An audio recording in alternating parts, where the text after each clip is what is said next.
do you do, Mr. Van Cleve? Good afternoon, Your Excellency. Very kind of you to receive me. Not at all. Oh, please, sit down. Thank you. I hope you'll forgive me, but we're so busy down here. Really, sometimes it looks as if the whole world is coming to hell. Frankly, I haven't had an opportunity to familiarize myself with your case. When did it happen, Mr. Van Cleve? Tuesday. To be exact, I died at 9:36 in the evening. I trust you didn't suffer much. Oh, no, not in the least. I had finished my dinner. A good one, I hope. Oh, excellent. I ate everything the doctor forbade. And then, well, to make a long story short, shall we say, I fell asleep without realizing it. And when I awakened, there were all my relatives speaking in low tones and saying nothing but the kindest things about me. Then I knew I was dead. I presume your funeral was satisfactory. Well, there was a lot of crying, so I believe everybody had a good time. It would have been an ideal funeral if Mrs. Cooper, a friend of the family, hadn't volunteered to sing The End of a Perfect Day. You see, all my life I had succeeded in avoiding Mrs. Cooper's coloratura. And this undoubtedly was her revenge. Mr. Van Cleve, I can see that you have a sensitive, cultivated ear. Oh, thank you. Then let me warn you. The music down here is anything but pleasant. Beethoven, Bach, Mozart, you hear them only above. Yes, I know. It won't be easy not to hear the old masters again. And there are several people up there I would love to see. Particularly one. Very dear one. But I haven't a chance. Have you tried? No, Your Excellency. I have no illusions. I know the life I live. I know where I belong. I would like to get it over as quickly as possible. Very well. If you meet our requirements, we'll be only too glad to accommodate you. Would you be good enough to mention, for instance, some outstanding crime you've committed? Crime? I'm afraid I can't think of any. But I can safely say my whole life was one continuous misdemeanor. My dear Mr. Van Cleve, a passport to hell is not issued on generalities. No, I'm afraid you'll have to wait until I have time to study your record. Now, look here. I have to see His Excellency, and no office boy is going to stop me.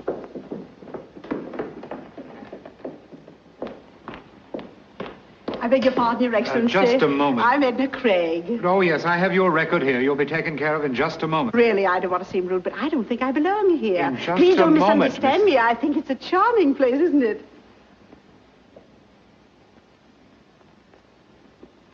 Henry Van Cleve. You know Edna Craig? I'm sorry, madam. I seem to be at a loss. Oh, Henry, think back. Many, many years. The little brownstone house around the corner from the old Waldorf. Oh, Marmaduke Harrison's party. We were all dressed as children. And you came as little Lord Fauntleroy. And they wheeled you in a baby carriage. Little Constantinople. Oh, Henry. No girl in New York walked on two more beautiful legs than you. Little Constantinople. Well, Henry, I still walk. And on the same two legs. And I'm sure they're still as beautiful. Well, Henry, I'll let you be the judge of that.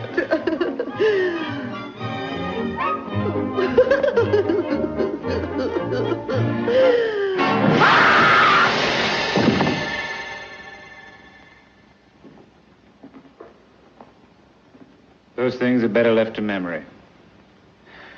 But I must admit you're beginning to interest me, Mr. Van Cleve. I think I can spare the time to listen to your story. Thank you, Your Excellency. Please sit down. Perhaps the best way to tell you the story of my life is to tell you about the women in my life. Well, let's start with the first woman. My mother. A lovely lady, but prejudiced. She thought I was wonderful. She was the first woman I ever fooled. Then there was my grandmother. She was just as prejudiced as my mother. Oh, he's a little darling. Let me hold it. No, please, Mother Van Cleve, let the baby rest. You're just jealous, Bertha. I can't stand this any longer. I'm going to speak to Randolph about this. Yes, Randolph. First you take my son away, and now you want to alienate my grandchild. My diapers needed changing, and already women were fighting for me. What a way to start a man on the road of life. I was not even 2, and I already got involved in a triangle. At home, in the presence of my family, I was the only man in my nurse's life. I was her honey bunch, her oogie woogie woo. But the minute we got to the park... Hello, Bedelia. Well, if it isn't Patrick himself. Shut up, you nasty little brat.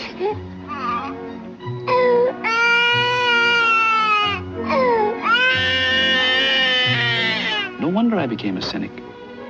My next lesson came from little Mary. Hello, Mary. Don't speak to me, Henry Van Cleve. You're a bad boy, and my mother says I shouldn't talk to bad boys. I bet you I don't know what I've got in this box. And I'm not interested, Henry Van Cleve. Then I won't tell you it's a beetle. A beetle? You like it? Oh, who doesn't like beetles? It's yours. Thank you. Oh, thank you, Henry. I wonder if I should take it. Well, if you don't want it. Oh, I didn't mean it that way. I was just wondering. Don't worry. I've got another one. Another beetle? Uh-huh. Oh, it's beautiful. It looks rather lonely, though. You know what I think? I think it wants to be together with mine. You mean you want this one, too? Henry Van Cleve, do you think I'm the kind of girl that would take a boy's last beetle? Oh, that's all right. You can have it. Thank you, Henry. Now, if you want to, you can walk with me to the corner. From that moment on, one thing was clear to me. If you want to win a girl, you have to have lots of beetles.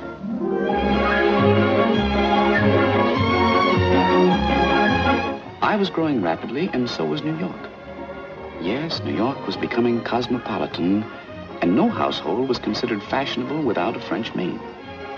So one day, a Fifth Avenue coach stopped in front of our house, and out of the coach and into my life came Mademoiselle.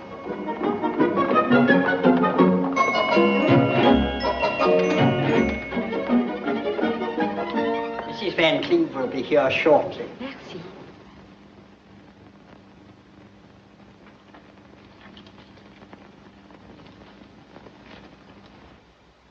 That's Mr. Van Cleve. Oh, monsieur, charmant, charmant. This is Mr. Van Cleve's father. He lives here, too. Oh, grandpapa, sweet, very sweet.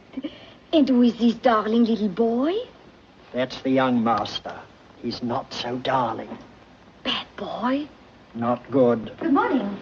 Bonjour, madame. How do you do, mademoiselle? Your name is, Yvette Blanchard. Yvette Blanchard. The agency tells me that you've just arrived from France and are seeking employment in this country. Oui, madame. You have references? Oui, madame. May I see them, please? Naturellement. Voilà. Thank you. Oh, they're in French. Oui, madame. But believe me, toutes les références excellentes. Here, my last employer, Baroness Lalotte, wishes me to be such grand success in America that I shall never have desire to return to France. Oh, the French have such a continental way of expressing their gratitude. And here, reference from the Duc de Polignac. He considers the 2 years I spent in his house the 2 most happy years of his life. Oh, it sounds just like a duke. What about your wages? Maybe in beginning, $20 a month would give satisfaction. $20 a month? You see, I've never gone higher than $14 a month for a personal maid. If I could only justify the difference. Let me see. Oh, Mother. Come here, dear. Mademoiselle, this is my little boy. Bonjour, mon petit. Hello. He studies French. Oh, mademoiselle, you must ask him something in French, but not too difficult. Oui. Avez-vous bien travaillé aujourd'hui, mon chéri? Huh? That's what I was afraid of. Now, be a nice boy and go. I have an idea that I want to discuss with mademoiselle.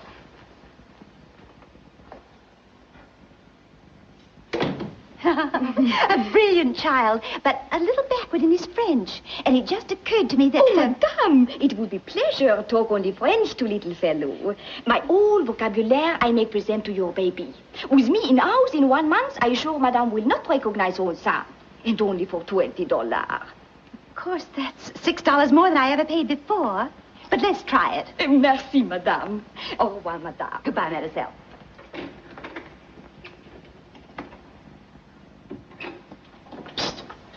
Hey,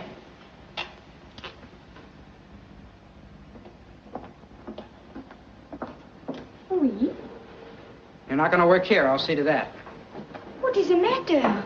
Did I make little boy angry? Now, see here. That's the last time anybody's going to call me little boy. Oh, so sorry if I hurt feelings, but Maman... Yes, Mama. That's the trouble. Mama and Papa and Grandpapa and Grandmama. It's a conspiracy to keep me in short pants. They think they own me, body and soul. Ah, je comprends. My understanding for a young man is perfect. Your soul is bigger than your pants. Oh, you need very warm friend with sympathy. Moi, I would be weak.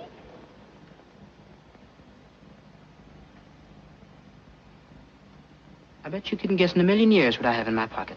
No, I do not know, but I'm sure it is something very bad, oui? Here. Oh, you smoke big black cigar? Sure, I'm going to smoke it. Any day now. Now we have very bad secret together, oui? That's nothing. I can tell you things that would rock Fifth Avenue to its foundations. Oh?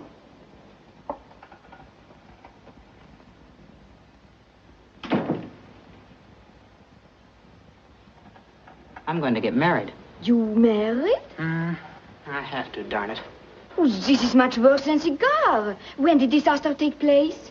Oh, it all happened pretty suddenly. There's a girl around the corner. Well, you know. But I do not know. Tell me. Well, we were walking in the park and it started to rain. Oui? We climbed into a policeman's shed. And the policeman? He wasn't there. Well, anyhow, before I knew it, I lost my head.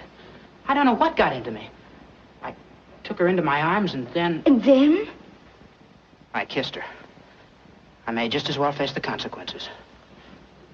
Excuse my asking question. This might sound very childish to grown-up young man, but did you ever consider idea not marrying girl? It's out of the question. It would destroy me socially. I could never go to Harvard. Why, when my father kissed my mother, she knew what he meant, and he knew she knew it. Écoute, mon chéri. In your papa's time, Papa kissed Mama and then married. But this is 1887, time of bicycle, the typewriter has arrived, soon everybody speak over the telephone, and people have new idea of value of kiss. What was bad yesterday is lot of fun today. There is a wonderful saying in France, les baisers sont comme des bonbons, qu'on mange parce qu'ils sont bons. This means kiss is like candy. You eat candy only for the beautiful taste, and this is enough reason to eat candy. You mean I can kiss a girl once? 10 times, 20 times, and no obligation. Now, listen, are you telling me the truth or just trying to keep your job? I swear by the extra $6 I get from Madame. Gosh, this is a wonderful age I'm living in. Oui, so you do not have to worry about little girl. Oh, I've forgotten about her already. I guess I'm pretty blasé. Listen, Frenchie. What is it, my friend? If that's the way things are in 1887, what do you think's going to happen in 1888? Ah, we make that the subject of our first French lesson. Au revoir, monsieur.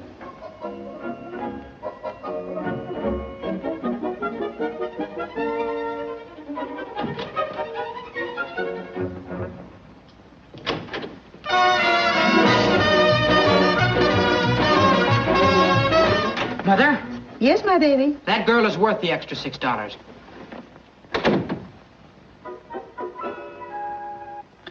The pride of all the Van Cleves was my cousin Albert.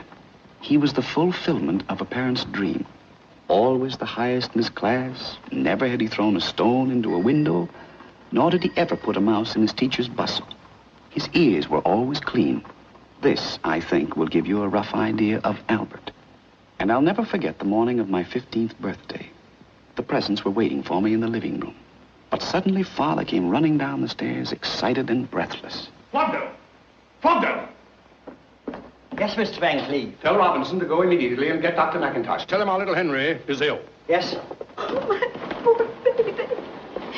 The boy's acting so strangely, Randolph. Randolph. Now, Bertha, we must keep a stiff upper lip. Randolph, he's talking all the time as if he were in a delirium. Well, what does the boy seem to be saying? Well, if I only knew Randolph. He's talking French, nothing but French. French? Oh, Randolph, our boy delirious in a foreign language. Now, Bertha, this is an emergency. We must do everything step by step. And the next move is to find out what the boy is saying. Flogdo! Yes, sir. Tell Mademoiselle to come to Master Henry's room immediately. Very good, sir.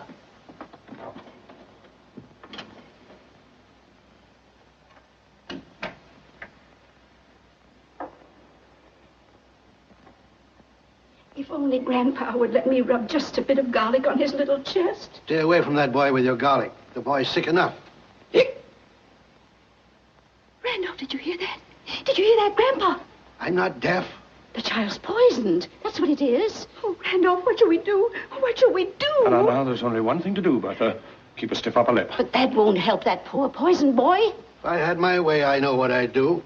A big glass of cold water right in that boy's face, and I think he'd start talking English. Hugo, you barbarian. Please. You You mustn't do that. Please, you mustn't do that. Oh, Mademoiselle. Did Madame send for me? Yes, mademoiselle. Our little Henry. He's sick? Yes, mademoiselle. Oh, excuse, Madame, I'll be right back.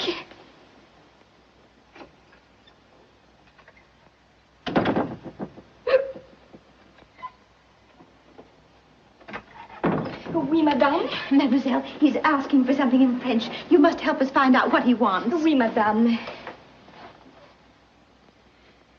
Look, he's smiling. He's far, far away. Why, he seems to be in another world. He's looking at Mademoiselle. I wonder what he sees. Yes, I wonder. Oh, je suis si malade. Mon estomac me fait si mal. Is he clear? Does it make any sense? Oh, his French is absolutely perfect. Such beautiful grammar. Mademoiselle, at the moment, we're not concerned with the young man's linguistic accomplishments. Randolph, don't be I'm harsh. sorry if I seem to have lost my temper, but the occasion is a trying one. If you could only tell us what the child is saying, it might help us to meet the situation.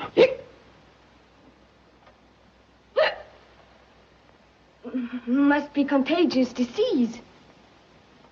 Son, step out with me a moment. Good morning. What's going on? Now, son, you still don't know what's the matter with that boy? Well, Father, I wouldn't presume to make a diagnosis. After all, I'm not a man of medicine. Randolph, how old are you? What an odd question, Father. I'm 43. Well, I think you are definitely old enough to be told the facts of life. What are you driving at, Father? Now, son, don't look at me with those big wandering eyes. It breaks my heart, but I'll have to shatter your childhood illusions.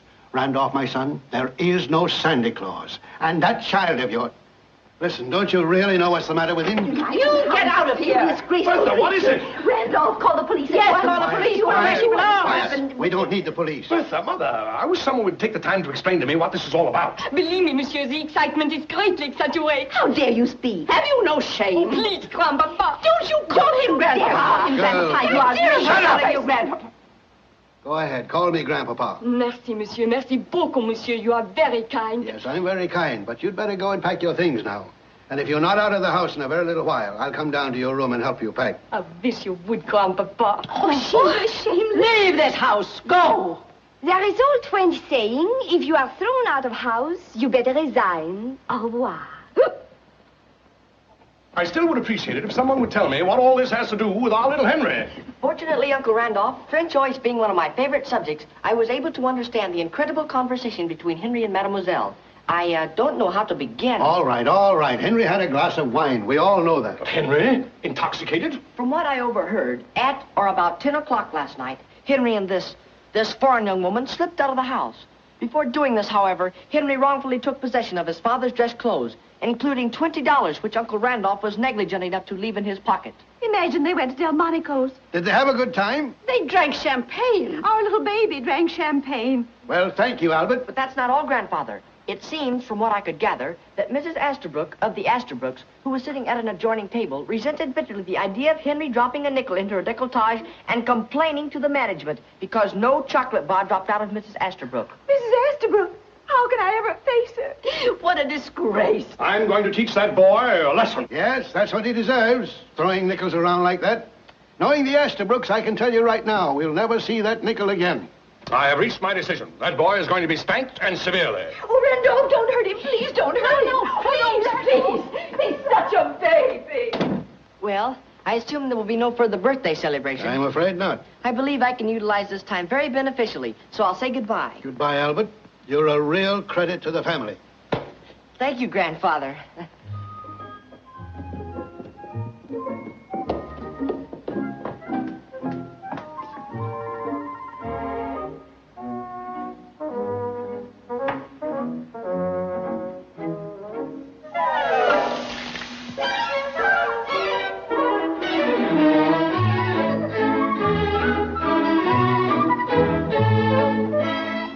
was a Sunday morning, the day of my 26th birthday. Oh, that boy. Well, at least poor grandmother, may her soul rest in peace, was spared seeing a day like this. Oh, Randolph. Randolph, where can he be? Where can he be? Now, Bertha, I'd like to give you some consolation, but all I can say is chins up. Oh, Randolph, where does he get it from? I give up, Bertha. I never gambled in all my life.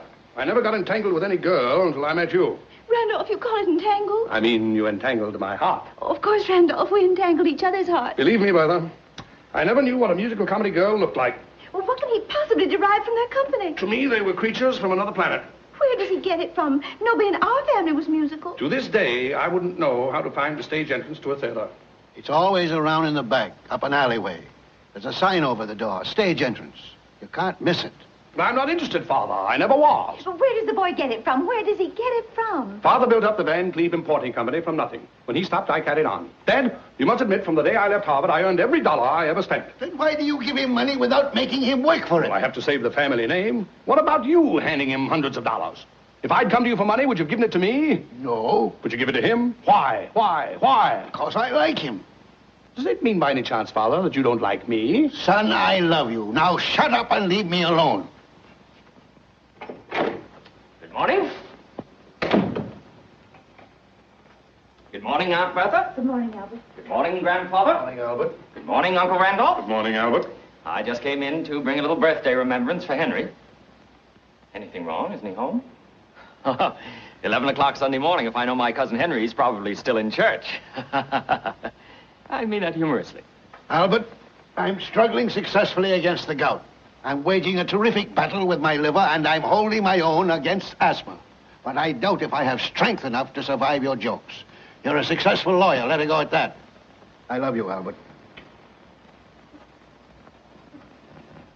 It was sweet of you to drop in, Albert. I hope you'll be here tonight. Thank you. I hope so, too. Otherwise, I'd be in the most embarrassing position as far as my future in-laws are concerned. Oh, we're so eager to meet your fiancée. How does she like New York? Yes, is she enjoying herself? Well, she's only been here 2 days, so naturally the impression is overwhelming. I took her to the aquarium, we rode up and down the elevator in the Flatiron Building, and naturally we ended up in Grant's tomb. Naturally. And her parents? Oh, yes. How does the big Kansas City butcher like New York? Now, Father, please. I assume that you're referring to my future father-in-law, who happens to be one of the great meat packers of our time. Yes, Father Van Cleve. Don't you realize that every piece of beef we eat comes from one of Mr. Strable's many, many plants? Does that include the steak I fought 10 rounds with last night? Grandfather, you don't seem to have any idea of the importance of Mr. Strable. He created the most famous character in American advertising, Mabel the cow. You've seen her, Father, on billboards. That big happy cow smiling at you over the fence and saying in big letters, how does it go? To the world, my name is Mabel, which you'll find on every label. I am packed by E.F. Strable for the pleasure of your table. No cow in its right mind could have said anything like that. Sounds more like Mr. Strable. Grandfather, please, I beg of you. The family understands your humor, but it's a typical kind of New York humor. In other words, it's not for yokels, huh? I beg your pardon, sir. Mr. Henry just came home. He went directly upstairs.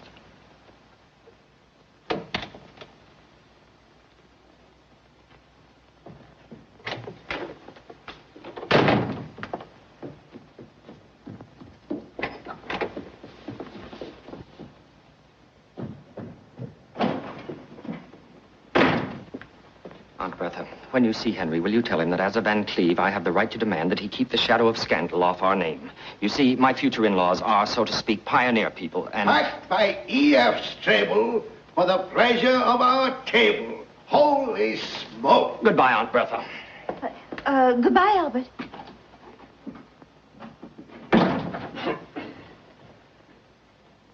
Well, this time I was firm. Good, Randolph. What happened? We asked for $100, but I told him I'd let him have only 50. Randolph. And not right away. For the first time in 27 years of marriage, I feel like criticizing you. What do you want me to do, spank a 26-year-old boy? No, but at least I expected a verbal lashing.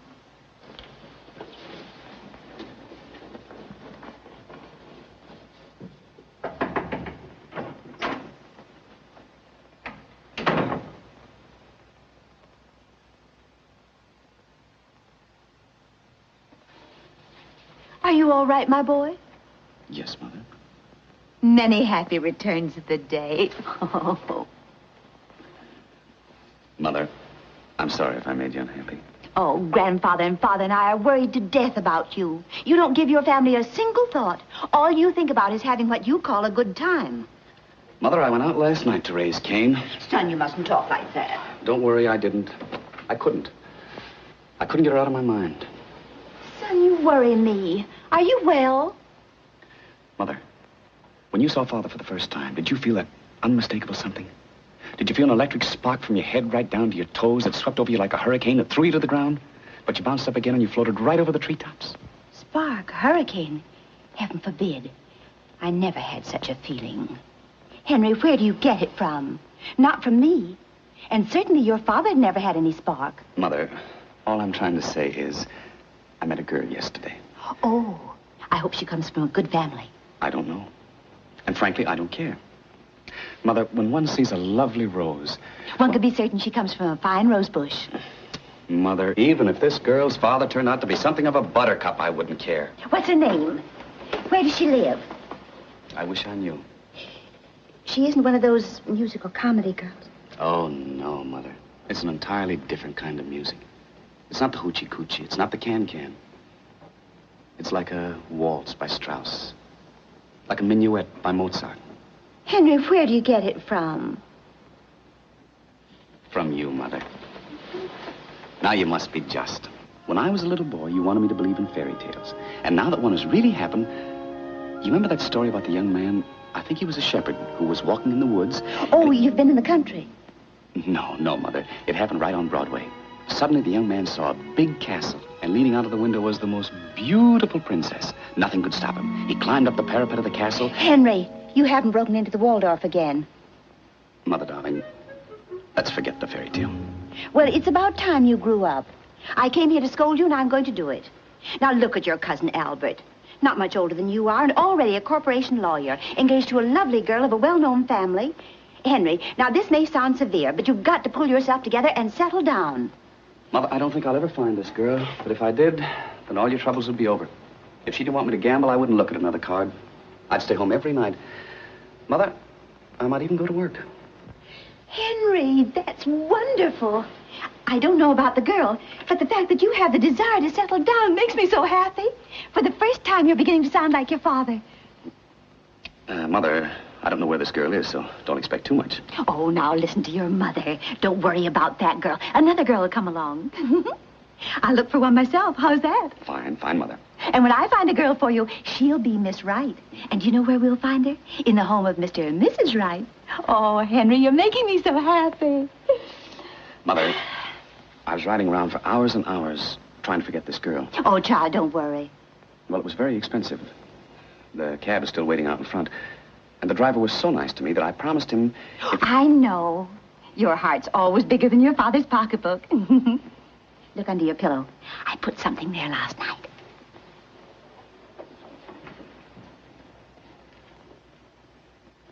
Oh, Mother. Sometimes I wonder if you're not spoiling me.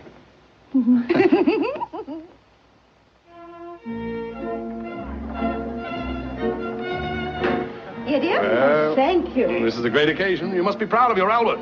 Yes, I think we have a pretty good son. And I hear the Strable family are... We couldn't ask anything better for our Albert. Oh, wonderful. Mr. and Mrs. Strable and Miss Strable.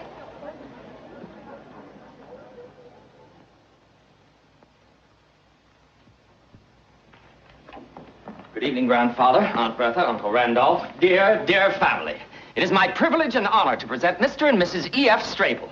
And last but not least, well, here she is.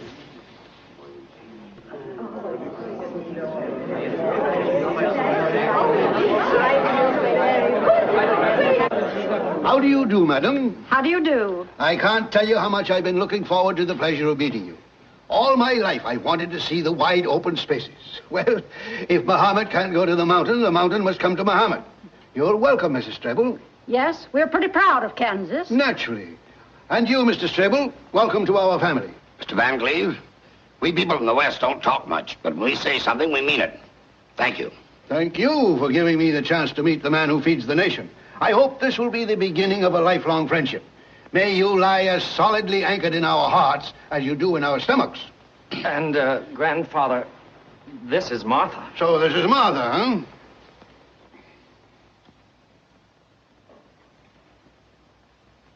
Well, Martha. Yes, Mr. Van Cleve? Grandpa. Yes, Grandpa. If I were about 50 years younger, I'd take you right away from that splendid young man you're going to marry and who's going to make you a wonderful husband. Kiss your grandpa.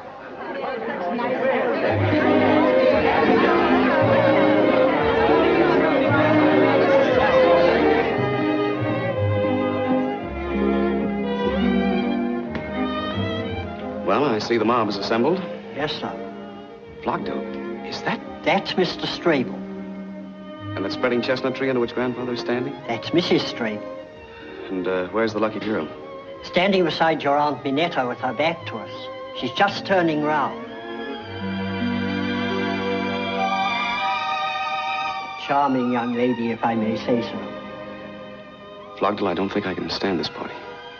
Get my hat and coat. But, sir... My hat and coat.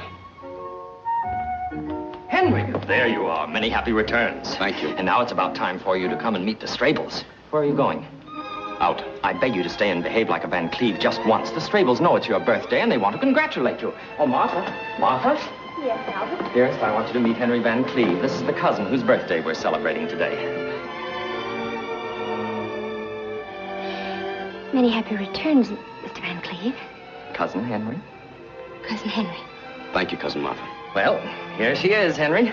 Now I've done my duty bringing some new blood into the family. It'll be your turn next. It's most unlikely. Oh, nonsense. All you need to do is to meet the right girl. It's difficult, Albert. I'm afraid I'll never have your luck. Yes, no question about it. I'm lucky. Well, shall we go in? Father Strable! Father Strable! Don't be afraid. I should have told him. It would have been the thing to do. It shall remain our secret, I promise. Thank you. Yes, we had a secret. The most innocent secret I ever had. It happened Saturday morning in Wanamaker's department store.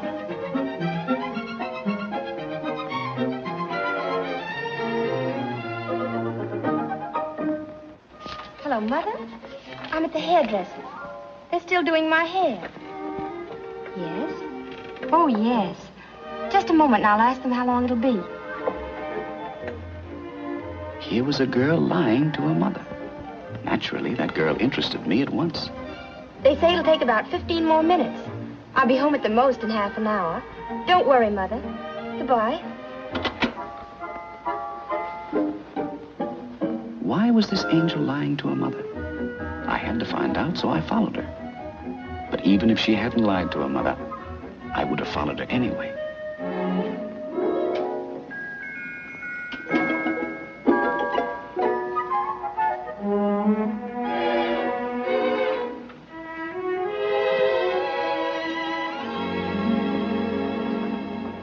May I help you, miss? Thank you. I would like to see other women clerks. Unfortunately not.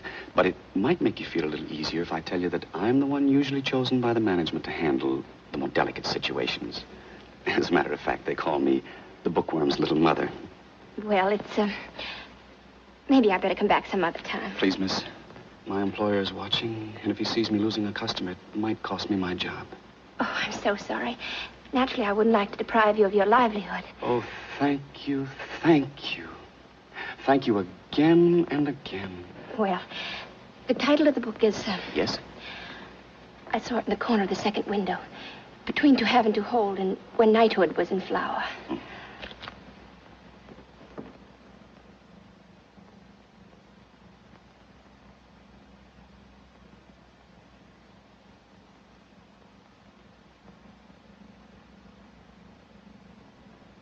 There you are. I probably should apologize. I imagine I should have called you madam. No, it's still Miss. But not for long, I presume. That's quite right. How much is the book? Oh, we would be only too glad to charge it if you would be kind enough to give me your name and address. Thank you, but I'd rather pay. How much? It's very expensive. Oh, that's all right. Now, this is against the interests of Mr. Brentano. But since I am, so to speak, your literary confessor, I must be honest with you. Don't buy this book. You don't need it. I'll tell you something much more appropriate for you. Leave your nest and fly away with me. Well, I might buy that book, too. Well, we don't have it in stock right now. But I'd love to discuss the idea with you. And if you like it... I'm afraid I haven't much time. So please, will you tell me how much is How to Make Your Husband Happy? Look at her. Dr. Blossom Franklin. Now, where could a woman like that have found out how to make her husband happy? You certainly don't want to learn anything from her. You're so charming, so young, and so beautiful. I beg your pardon. You shouldn't say such things. You see, miss, when selling literature, one gets poetic. And you must forgive me if I take poetic license once in a while. I'd rather not discuss it any further, and if you don't mind, I'd like to buy this book. I do mind. Now, imagine I'm the man you're going to marry. I couldn't imagine any such thing. Well, what's the matter with me? You think I'm that terrible? Please, I just came in here to buy a book, that's all. I understand. But for the sake of discussion, let's say we are getting married. Believe me, I don't want anybody to tell you how to make me happy. The greatest gift you could bring me is to be just as you are. Adorable. All I want is a book. Stubborn, eh? What? Pardon my poetic license. If you don't change your attitude, I shall have to complain to your employer. I'm not employed here. I'm not a book salesman. I took one look at you and followed you into the store. If you'd walked into a restaurant, I would have become a waiter. If you'd walked into a burning building, I would have become a fireman. If you'd walked into an elevator, I would have stopped between two floors and we'd have spent the rest of our lives there.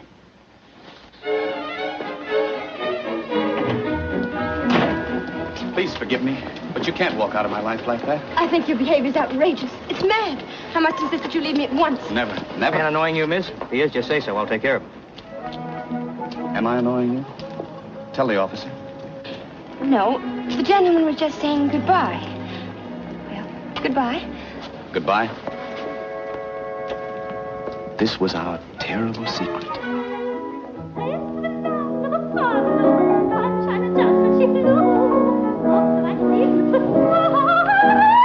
I'm terribly sorry, Albert. Dearest, you don't seem to realize who's saying it. I know, young Mrs. Cooper. If it were just a relative, it wouldn't be half so embarrassing. But Mr. Cooper is one of your most important clients. I haven't forgotten. But what could I do? I had to sneeze. But you did it right in the middle of her area. And 5 times. Because I had to sneeze 5 times. Albert, suppose someday in the future I had to sneeze. Then you sneeze, naturally. Don't you worry. After all, I'm taking you for better or for worse. Do you think you may have to sneeze again? I don't know. I can't guarantee it. Well, then let's not take any chances. Why don't you go in the library and rest a while and see how things develop? Make yourself comfortable. Read a book. I think I better go back for the encore. Yes, dear.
Cousin Martha. You must never do anything like that again. Is that what you came back here to tell me? I think it's outrageous.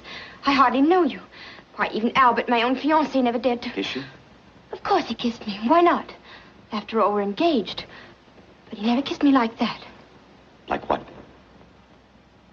Oh, I hate you. I hate you.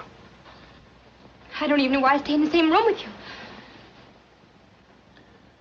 Please forgive me. But can't we be friends?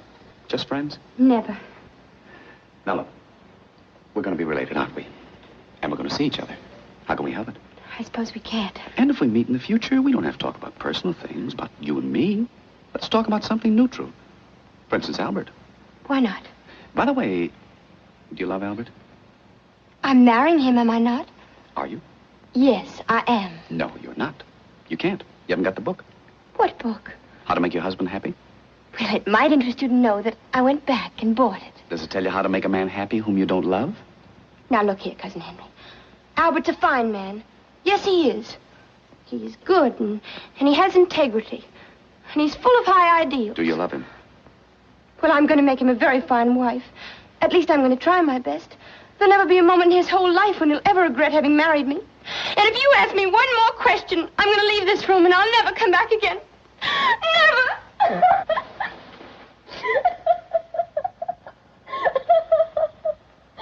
I still can't understand it. An angel like you and Albert, it doesn't make sense. Why do you want to marry him?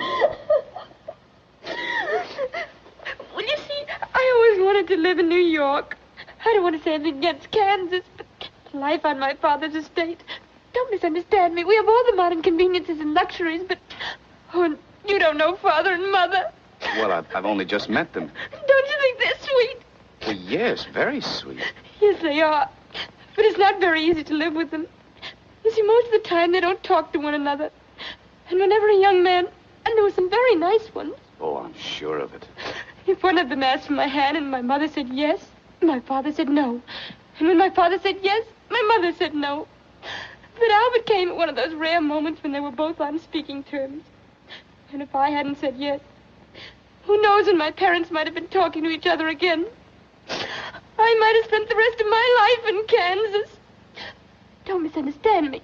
I love Kansas. It's just that I don't feel like living there. Besides that, I didn't want to be an old maid. Not in Kansas! Well, you're going to live right here in New York, and you don't have to marry Albert. I don't know what you're talking about. Yes, you do. You're going to get married, but not to Albert. And yet you won't even have to change the initials on your linen. You're going to marry me. Oh, we can't do that. How can I marry you? I'm not even engaged to you. Martha, do you love me? Why, I hardly know you. You don't need to know anything when you love. Love needs no introduction. You love or you don't love. You're mad. You don't know what you're saying. You must be out of your mind. Do you love me or don't you? Trying to take away the fiancé of your own cousin, causing a family scandal. Do you love me? Yes. Oh, why did you ever come into my life? To make you happy. To hold you in my arms forever. I'll never be able to look my father in the face. I'll never be able to go back to Kansas again. Isn't that wonderful? Oh, I wish I were dead. Look, let's get away. Let's get married immediately, right away, tonight. You mean elope? That's what I mean. But where would it go? Oh, I never did such a thing before. I feel so helpless. I haven't got a thing with me. Oh, I wish I were dead. When Romeo and Juliet ran away from home, they didn't stop to say goodbye. When Leander swam the Hellespont to his beloved, he didn't bother to take a suitcase along. When Tristan falls in love with Isolde, they have to sing for 3.5 hours. And all I'm asking you to do is to hop into a cab and drive to the first justice of the peace. What are we waiting for?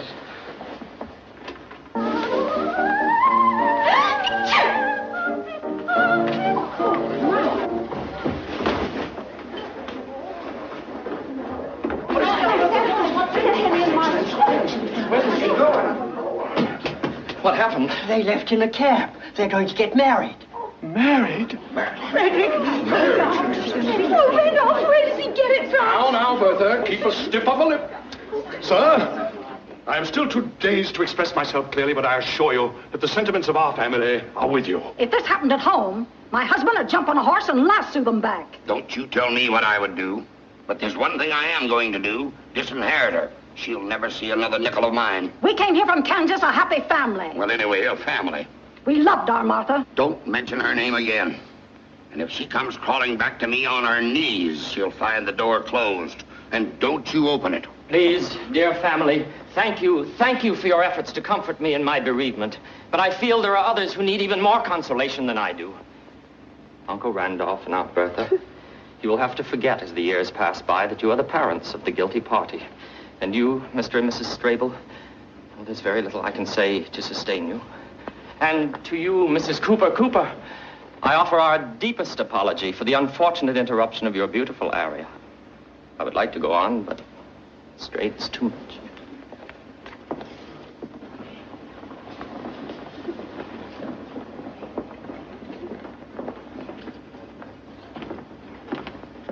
Pronto.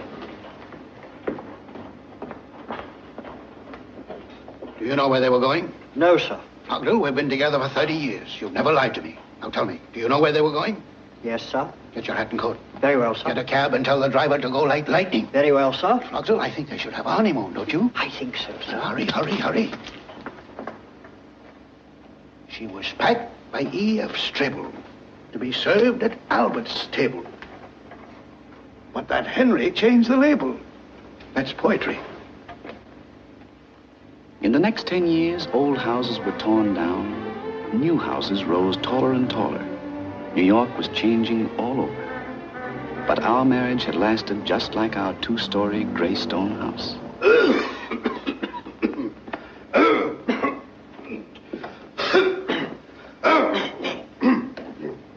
Good morning, Fogdell. Good morning, sir. Oh, you're a new man, aren't you? Yes, sir. How long have you been here? I should say about a year, sir. Oh, yes.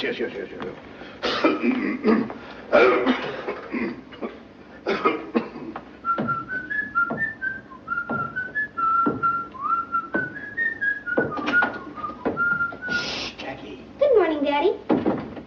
you know very well you're not supposed to bounce that ball until your mother is up. I'm sorry, Daddy. Now, I've told you this many times. And I'm always sorry, Daddy. Daddy, I'll bet you'd like to know what I'm going to give you for your birthday. Yeah, I'm dying to know. It's something to wear.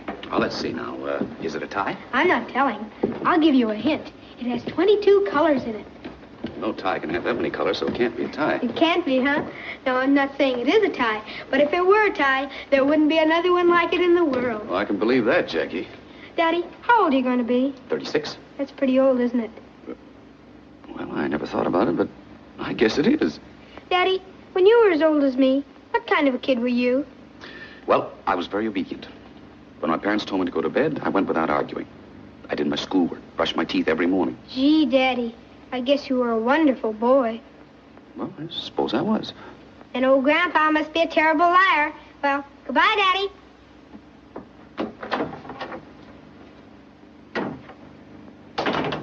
Where does he get it from? Good morning, Grandfather. How are you feeling? That's fine. Morning, Mother. Good morning, Henry. Mother, I want you to look at this. Do you think Martha will like it? Oh, it's beautiful. After 10 years of me, she's entitled to it. Yes, 10 years next Tuesday, and you'll be 36. Mm-hmm. Oh, if your dear father could be here and share this happiness with us. I always thank heaven that he lived long enough to see you settle down, become a fine husband, good father, and a wonderful son. Well, it's all Martha. And only Martha. You know, Mother, I'm the luckiest man in the world. Yes, she's a fine wife, and she has a good influence on you.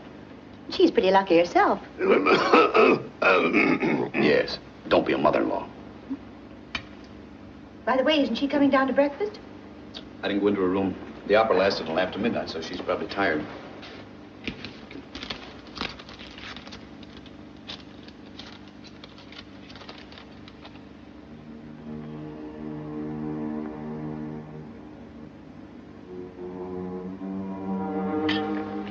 Anything serious? No, nothing. Excuse me. I'll be right back.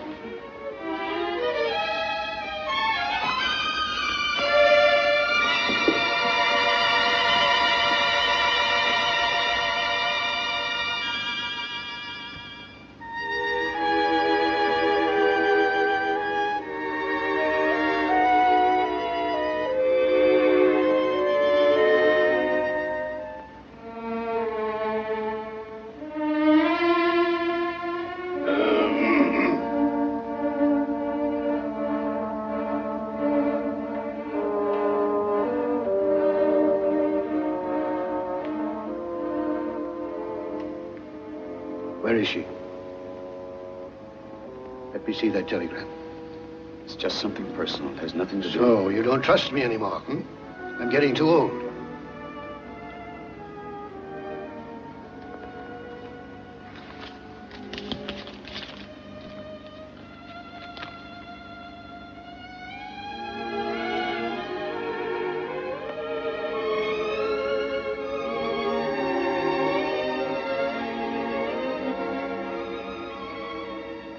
Henry?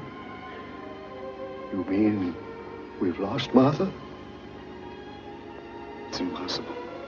It's incredible. It just doesn't make sense. Martha leaving me. What'd you do? What happened? I don't know how I can go on living without her. Grandpa, I love Martha. I love her more than anything in the world. I didn't ask you that. I asked you what happened. I don't know. I always thought she was very happy with me. I don't know what she's heard. You know how people talk about anybody. No man is perfect. But running away like this, believe me, I can't see any reason for it. If a woman like Martha runs away from her husband, there must be a reason.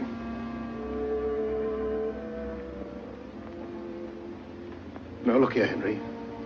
You were the only Van Cleve I ever really cared about. I loved you. You were like me, at least I thought so. You were all the things I wanted to be. You did all the things I wanted to do and didn't. And now you've let me down. Grandpa, I can't live without her. What am I going to do? That's up to you. But let me tell you one thing. I'm an old man. I might have to go any day now. And if you can't make Martha forgive you, I'll be waiting up there right in the entrance. And if you ever dare to climb up that ladder, I'll hit you on the head with a baseball bat.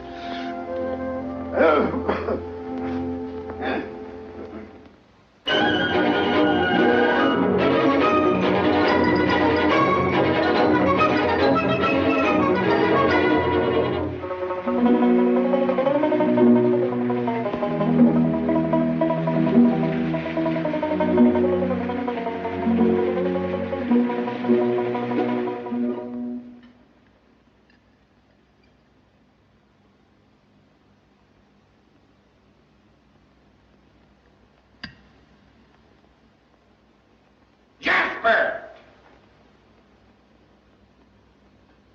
Jasper! Jasper! Jasper! Jasper! Yes, sir? Where are the funny papers? Boss, well, now you see he was... Get them and get them right now. Yes, sir. Good morning, Mrs. Strable. Good morning, Jasper. It's terrible bad weather we're having today. You know, when I see it pouring like this, I often wonder where does it all come from. You tell Mr. Strable he'll get the funny papers when I'm through. And not 1 second sooner. Yes, ma'am, I certainly will. Excuse me, ma'am. Boss? I just had a very fine conversation with the missus. And she says if you just be good enough now to give the matter a little patience, as soon as she finishes the cats and jammer kids, I think I came down especially early this morning to find out if the captain got out of the barrel. This goes on every Sunday, and I'm not going to stand it anymore. Jasper! Excuse me, Mr. Strable. Yes, sir? You can tell Mr. Strable the captain got out of the barrel. Boss! Boss! Got good news for you. The captain is out. Ain't that fine? Now you can have a few more cakes. No, just a couple. I can't see how he could get out of that barrel. Why, that barrel had wooden slats nailed down on the top and the bottom, and there were steel bands all around it, and they left it in the middle of the desert. Now, how could he ever get out of it? You eat your cakes while they're nice and hot. In the meantime, I'll see what I can find out.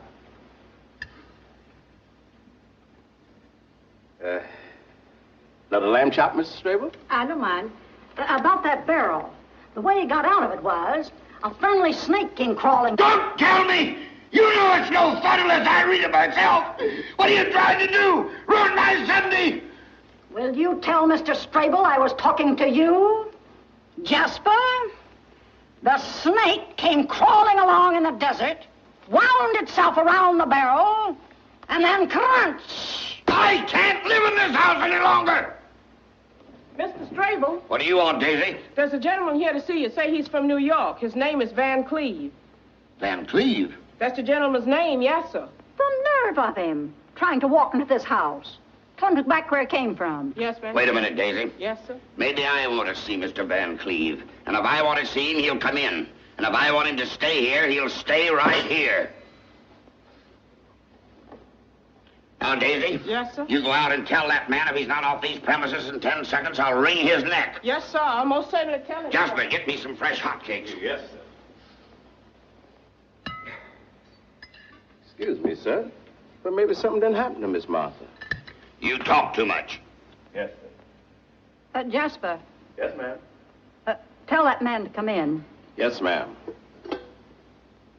Hurry up. Yes, sir. Van Cleve, if you please. How do you do?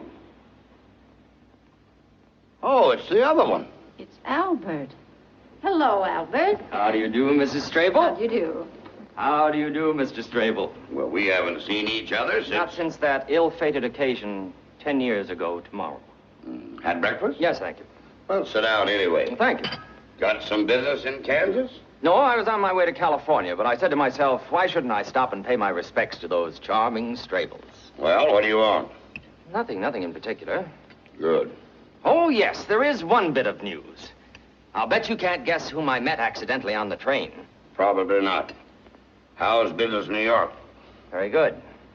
Well, I don't want to keep you in suspense any longer. I met your own daughter, Martha. Don't mention her name in this house. We don't want to hear anything more about her. My dear friends, speaking as a jurist, may I say that even in our penal code, we have wisely provided a system of parole. And I have excellent reason to believe that the party, whose name I naturally will not mention in this house, has amply paid for her mistake. Good. And I am sure there is nothing she'd like better than to come back to the paternal nest. So she wants to leave him, and now she remembers us. Not a chance, Albert. That's final. Well, she's waiting in a carriage in front of this very house. Oh. Martha? Martha here? Yes, Mr. and Mrs. Strable. Shall I bring her in? But I don't know what Mrs. Strable thinks. Well, And I don't care. I don't care what you think. She might just as well come in and stay till after the rain's over. All right.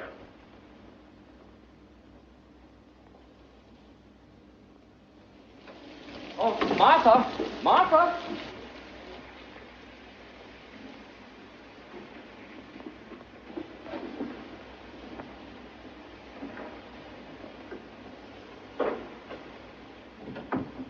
Hello.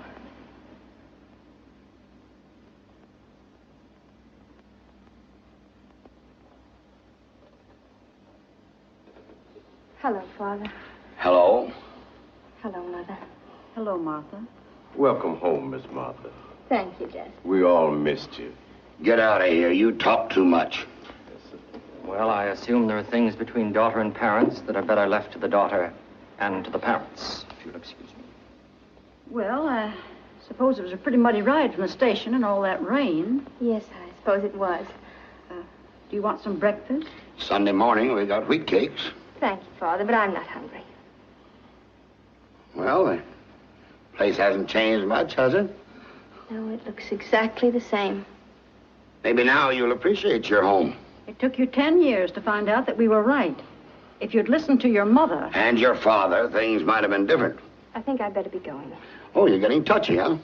But if anyone has a right to be angry, it's us. But we're willing to let bygones be bygones. After all, we're not made of stone. If a daughter comes home and is sorry... I'm not sorry, and I don't want your forgiveness.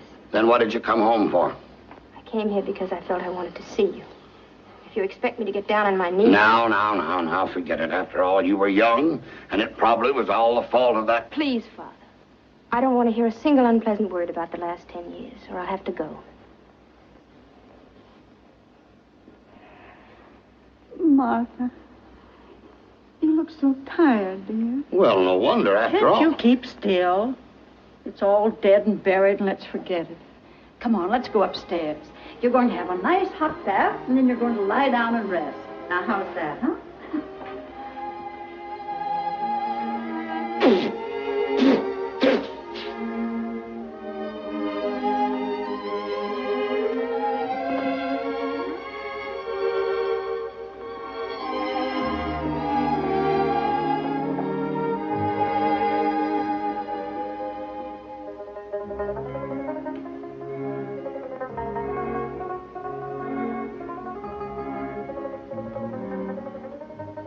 So he really got out of that barrel.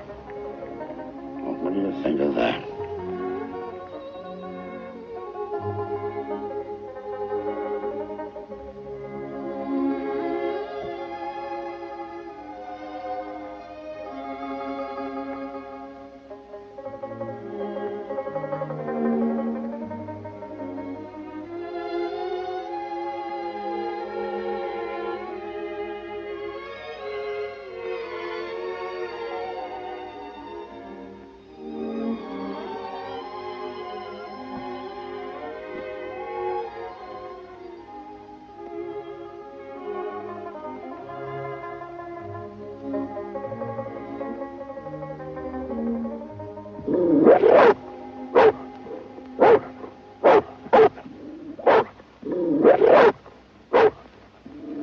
Jasper!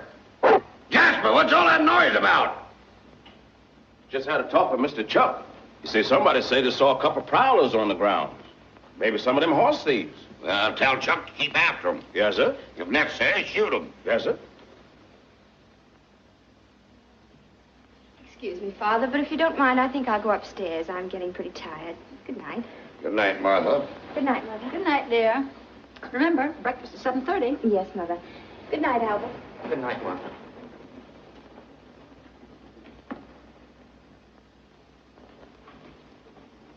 Martha. Well, Martha, I want you to have a restful night. And why not? Your troubles are actually over. I suppose you're right. I know I am. You paid for your mistakes and paid dearly. Now, Albert, I don't want anybody to get the impression that I've been the victim of 10 years of misery. Nothing of the kind. On the contrary, I can say there were moments in my marriage which few women have been lucky enough to have experienced. There were times when you were lifted way up to the sky. Yes, way up. Only to be dropped way down afterward. That's not the purpose of marriage. Marriage isn't a series of thrills. Marriage is a peaceful, well-balanced adjustment of two right-thinking people. I'm afraid that's only too true. Well, good night, Albert. Martha, there's one other thought I want you to sleep with. My feelings for you have remained unchanged. That's very kind of you, Albert, and I'm touched. Naturally, I'm not the flashy type like some people. I'd say I was rather on the conservative side. If I were, for instance, a suit of clothes, you wouldn't call me a stylish cut, and I prefer it that way. But I can safely say I'm made of solid material. I'm sewed together carefully, and my lining is good, Martha. Frankly, I believe I wear well. I'm not too hot in the summer, and I give protection in the winter. Need I say more? No, Albert. You've given a complete and accurate description of yourself. Good night. Thank you, Martha.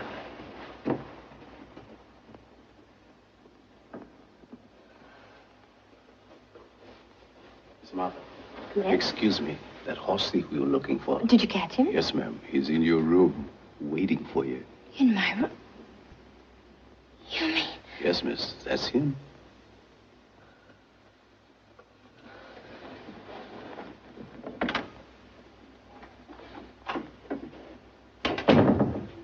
Martha, darling, sweetheart. How could you do a thing like this to me? Don't you realize what I went through? Oh, Running away Henry. like that without a word. Can't you imagine how I suffered? How could you do this to me? Oh, Martha, Martha. Henry, it won't work anymore. What's Albert doing here? I met him by accident on the train. He was very nice to me and... You expect me to believe that? Here I am looking all over the world for my wife, going insane with despair. And where do I find her? 2,000 miles away in a lonely country place with another man. I don't see how I can stand anymore. Henry, it won't work. Very well. If it comes to the point where a woman doubts her husband's sincerity, there's nothing more to do. Everything is over. Goodbye, Martha. Goodbye, Henry.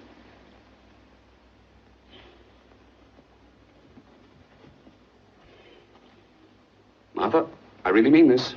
I'm going. I know you mean it, Henry. All right. Just give me 5 minutes to pull myself together and you'll never see me again. Never, never. Oh, Henry, I know your every move. I know your outraged indignation. I know the poor, weeping little boy.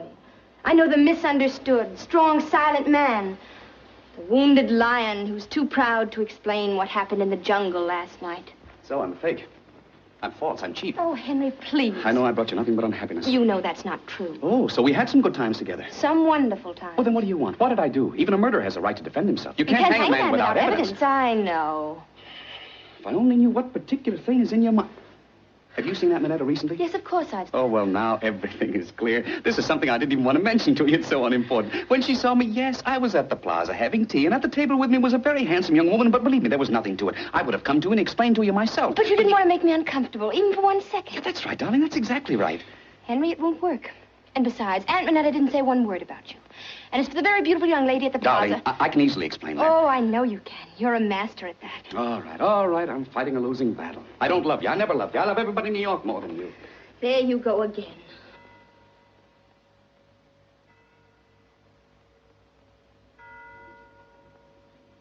25th of October. Many happy returns.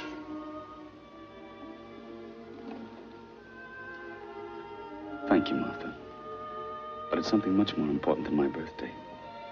It's our anniversary.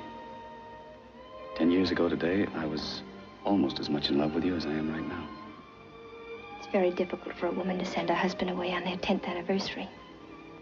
Especially when he speaks as beautifully as you do. But I must do it. All right, darling. I know it's all over. I'm sure you'll find someone else who will be really worthy of you. But let's pretend, just for a minute. Happy anniversary. You like it? I'd say it cost at least $10,000. For that money, it's a very good purchase. Well, Martha, how can you talk like that? If you'd only forgotten to give me this bracelet, I probably would have been foolish enough to be in your arms right now. You've no idea what a mistake you made. The magician played one trick too many. The other day, I was having a new photograph made of Jackie and me. I wanted to have it the right size to fit into your wallet. So I slipped into your room. This fell out of your wallet.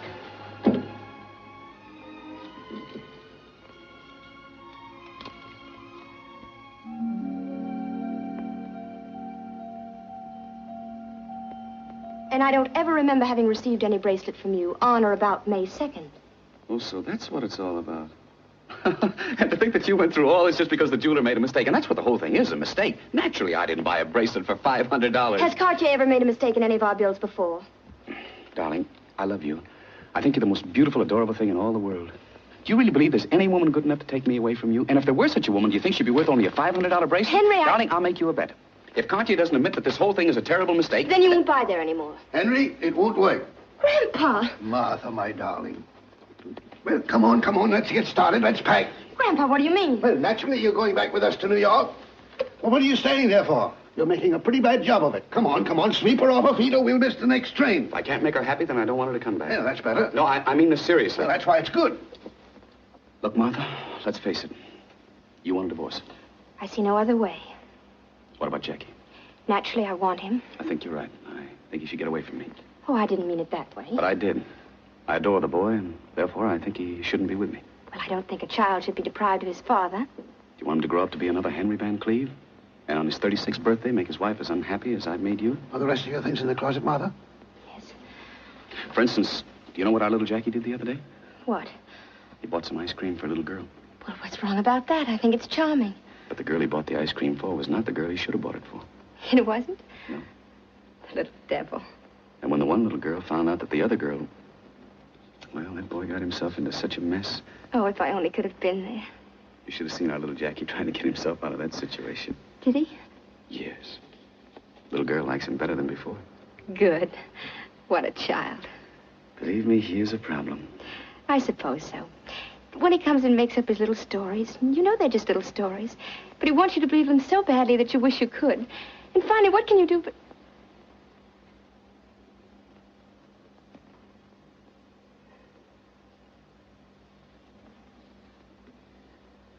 Happy anniversary.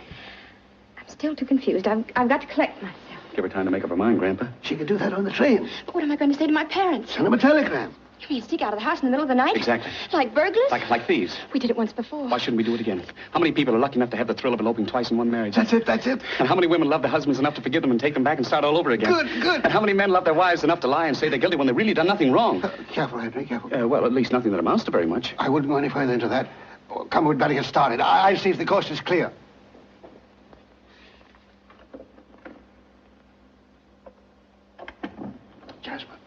Jasper, everything ready? Yes, sir. Right out in front. Jasper, all my life I've wanted to run away with a woman. And Jasper, it's happening. Thank you, sir. All right, come on. Goodbye, Miss Martha. Goodbye.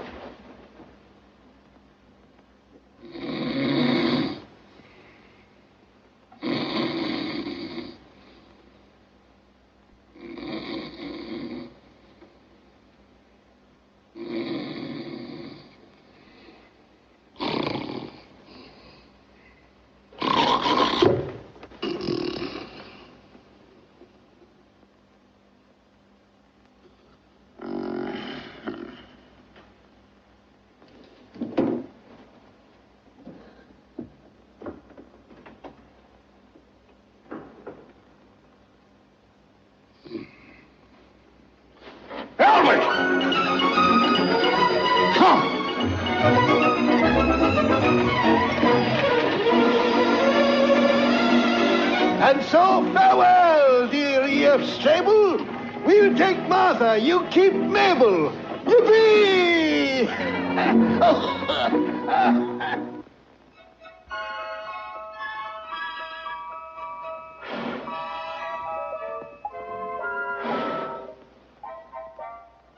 Then one birthday began following another. Faster and faster. Each year there were more and more candles and less.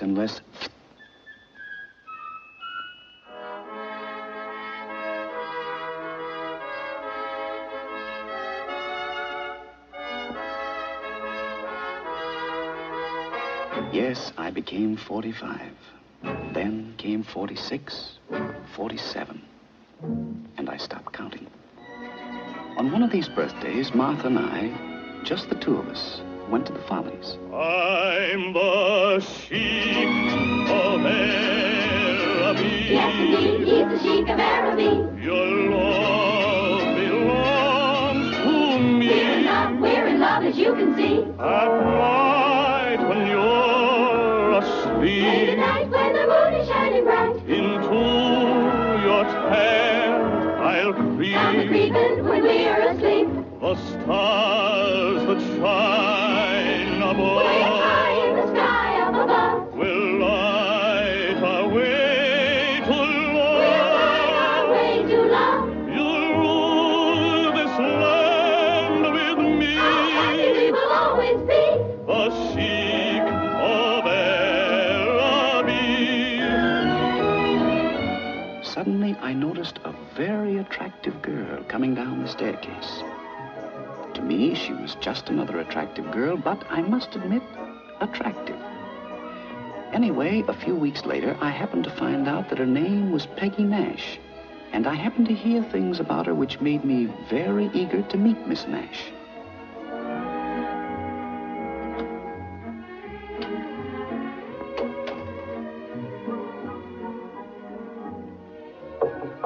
Yes? Mr. Jones to see you. I'll be out in a minute.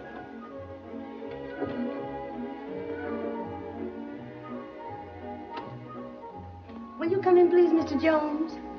Thank you. Miss Nash will be with you in just a minute. Thank you.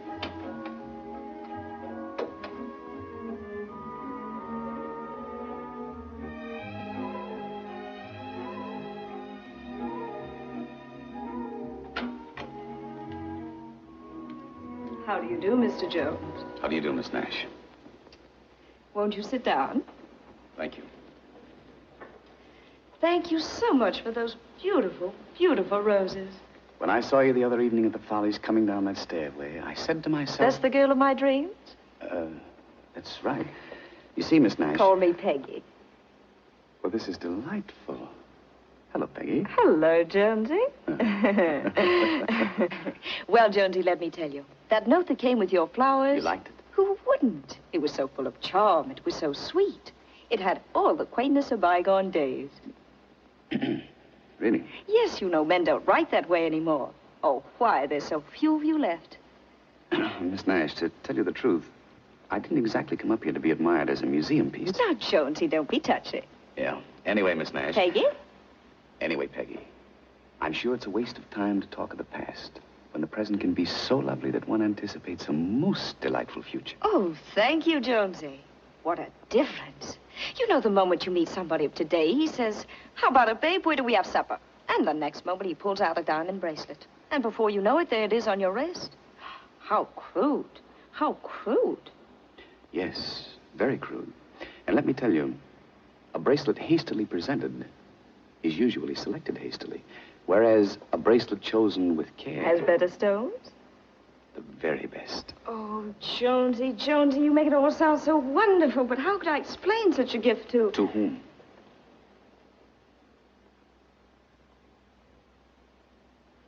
Oh, friend of yours? Very much so. Serious? I'm afraid it is. Is there anything I could do to make you forget this young man? Jonesy, you're asking a lot. Just look at him. He seems very young. Not too young. Would it be indiscreet of me to ask who this young man is? Come on, Mr. Van Cleve. Don't you know your own son? No, I didn't fall into your trap. You know, Mr. Van Cleve, girls are awfully smart these days. It must be rather sad for the great cavalier of the gay 90s to find his technique is getting rusted. Yes, I've heard all about the daring Henry. I understand in my mother's day you were, and I'm sure you had a very dashing figure. And now you're a kind of, retired Casanova. You know, it's always the same with men when they retire. Some grow flowers and, some grow a tummy.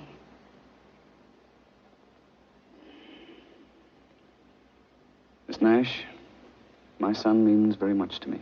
He means very much to me, too. How much? Oh, yes, that's right, of course. In your day, girls used to wait for the old-fashioned father to come with a big checkbook to pay off. I'm sure that happened. Well, that's one thing that hasn't changed. Shall we say 5,000? 5,000? Oh, Jonesy, you underestimate me. I'm much worse than that.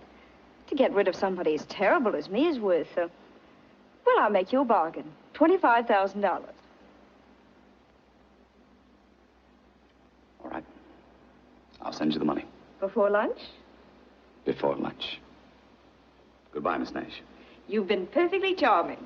And so have you. And you hope never to see me again. I wouldn't say that. Miss Nash, now that our problem has been solved, I would like to ask one slight question. Not that it matters, but I'm just curious, and I would appreciate an honest answer. I give you my word. Suppose you didn't know I was Jack's father, and you happened to see me on the street or in a restaurant. This is just an academic question. How old would you say I am? Well, I'd say about 50. That old? Oh, I'm sorry. I didn't mean to hurt you. Oh, no, that's perfectly all right. Thanks very much. Excuse me, but how old are you? 50.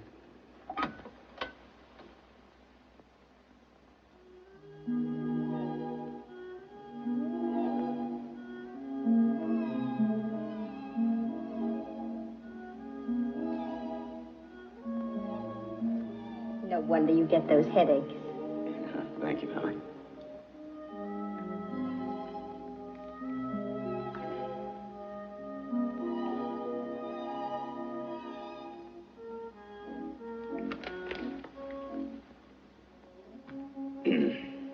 Martha, this is going to be a bit unpleasant. I've tried to keep it from you for some time, but now I think I'd better tell you. I know. You don't love me anymore. Now, darling, don't try to be funny. It's about Jack. Now, will you please stop worrying about Jack? If he wants to stay out late, what of it? If he's ever going to have any fun, now's the time. Don't spoil it. Martha, this is serious. Very, very serious.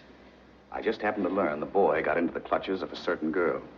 I went to a great deal of trouble, believe me. It wasn't easy. But I managed to find out who the girl was. You mean Peggy Nash? How did you know? Oh, I forget. Someone told me. You go to lunch and you hear things. Well, why didn't you tell me? How can you be so placid about a thing like this? Darling, why should I excite you? I know you so well. Certain little things get you all worked up and then you don't sleep. Then you have to take a pill and then you don't want to take a pill. Believe me, Henry, the less attention you pay to them, really, these things work themselves out. Oh, Martha. That is one of your greatest charms. After almost 25 years in New York, you're still the innocent little girl from Kansas. But fortunately, I've had experience with showgirls. And it's a father's function to save his son from the mistakes he made. If we ignore matters like this, how do you think our boy will end up? Just like you with a girl like me. No, darling. Never. Where would he find anybody like you? He couldn't. He won't be that lucky. Aren't you sweet? I have no illusions about myself. Martha, if I hadn't met you, I hate to think where I'd be right now. Well, probably outside some stage door. Or even inside the dressing room. And having a wonderful time. Oh, now, darling. Come on, give me a kiss. Don't let's worry about it anymore.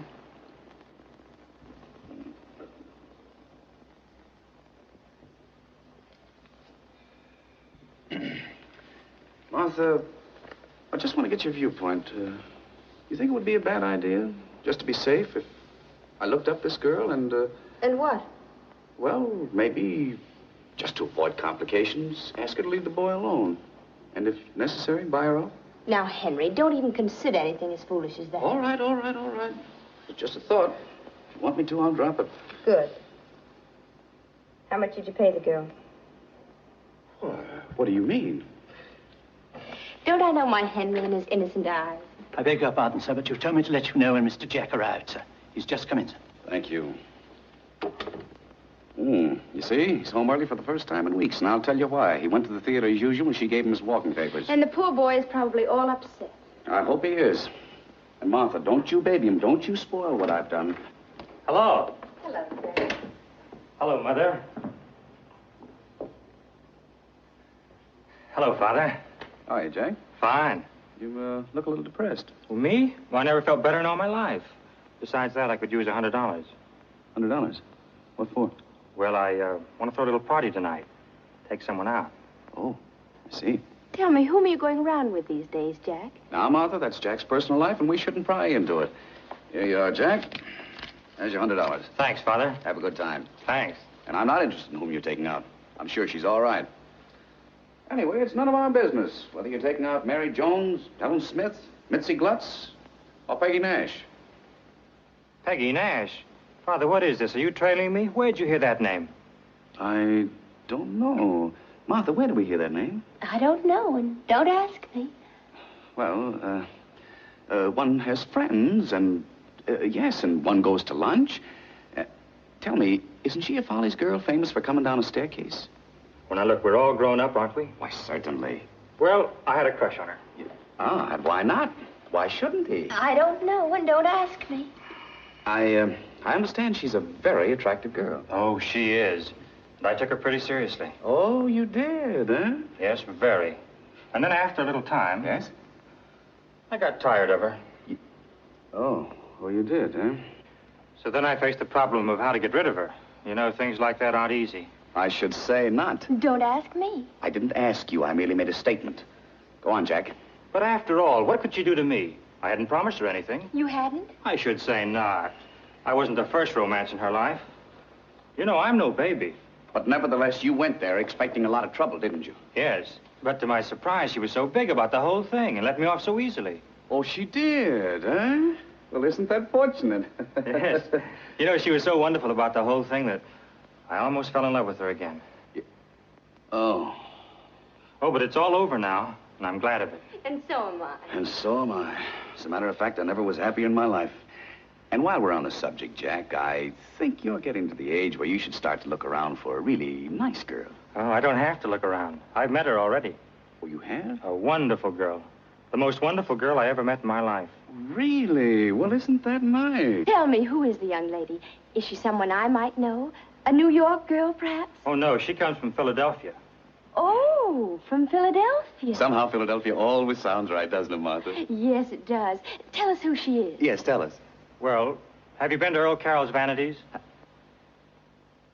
You mean this girl comes down a staircase, too? Oh, I should say not this girl. This one slides down the banister, falls right in the orchestra, and lands bang, right on the big drum. Oh, you'll be crazy about her. Well, see you tomorrow. I have to run along.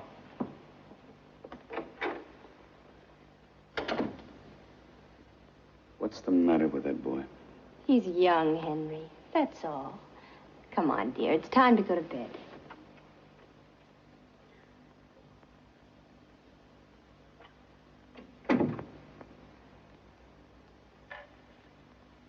Martha, I want to ask you something, and don't spare my feelings. Be absolutely frank. I always am. If you didn't know me, and you saw me for the first time on the street or in a restaurant, Martha, do you think I'm getting a little heavy? Don't let that worry you. As a matter of fact, I like it. Let me tell you something. Nearly 15 years ago, when you and Grandfather brought me back from Kansas, I still didn't feel that you really belonged to me, and only to me. I can't put my finger on anything definite, but still, whenever I wasn't with you, I was always a little uncertain and nervous about my little Casanova. And then, one day, I noticed that you began to have a little, well, just a little tummy. Then I knew I was safe. From that moment on, I knew that you were really mine, that you'd settle down. Now go to bed, darling. You've had a hard day. Good night. Good night, dear. Yeah, Yes, we were married 25 years. We were celebrating our silver wedding anniversary.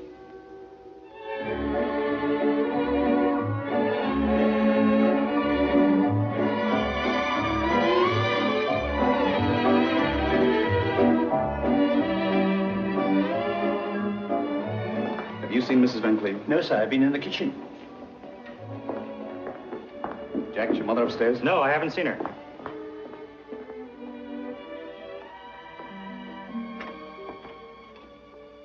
Darling, what are you doing in here all alone? Nothing. I just want to take a little rest. After all, it's been such an exciting evening. Nothing wrong, is it? No, nothing. Are you sure? Yes, dear. You're feeling all right, aren't you? Of course, darling. I'm just... Just what? Well, to tell you the truth, I was being a little sentimental, so I came in here for a few minutes.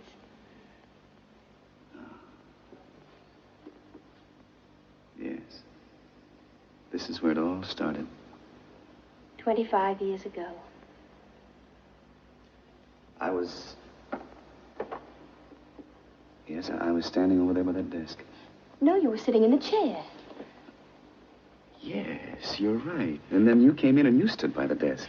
Then suddenly you started walking toward me. Very slowly, very slowly.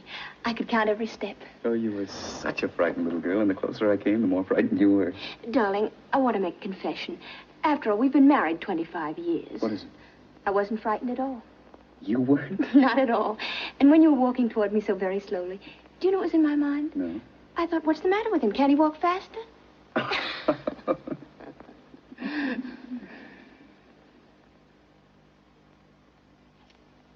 And then I ran out into the hall. But you came back? Only because I had to sneeze. Mm-hmm. I beg your pardon, madam. You're wanted on the telephone.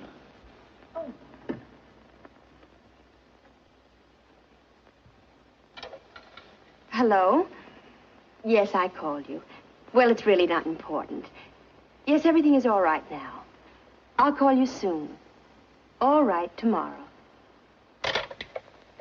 Who was that? Oh, nothing special. Let's go back to our guest, shall we? Darling, who was that on the phone? I'll tell you all about it some other time. Why not now? Sweetheart, our guests will be wondering where we are. Now, Martha, who was that? All right, I'll tell you. It's another confession. My lover. I don't think that's funny at all. Are you jealous? Oh, don't be silly, Martha. But why can't you tell your husband whom you talk to over the telephone? Besides, I wouldn't have brought it up right now, but just the same, for the past several weeks you've been going out in the afternoons, and you've always managed to avoid telling me where you were. You are jealous. Henry, at last, after 25 years. Thank you, darling. Martha, whom did you talk to? Darling, don't be a baby. What dashing young cavalier would be pursuing me? Plenty. You're still very attractive, and you know it. Henry, I don't think you realize how sweet you're being at this moment. No husband could have said anything lovelier to his wife on their 25th anniversary. Imagine if 25 years ago I hadn't sneezed. I wouldn't be the happiest woman in the world right now. Are you? Yes, Henry.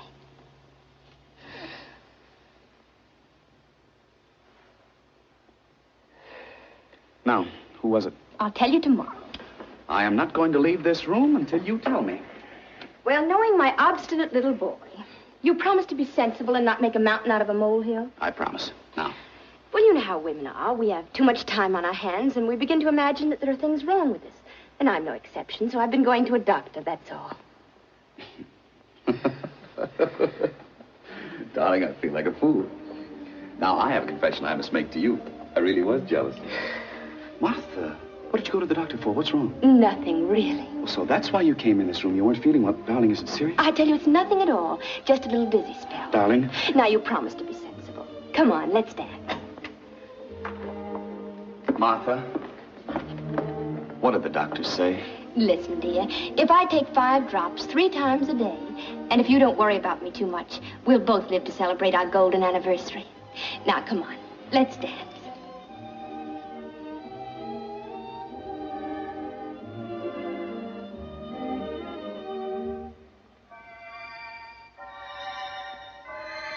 I didn't know it then, but this was our last anniversary. It was the last time we danced together. There were only a few more months left for Martha. And she made them the happiest of our lives together.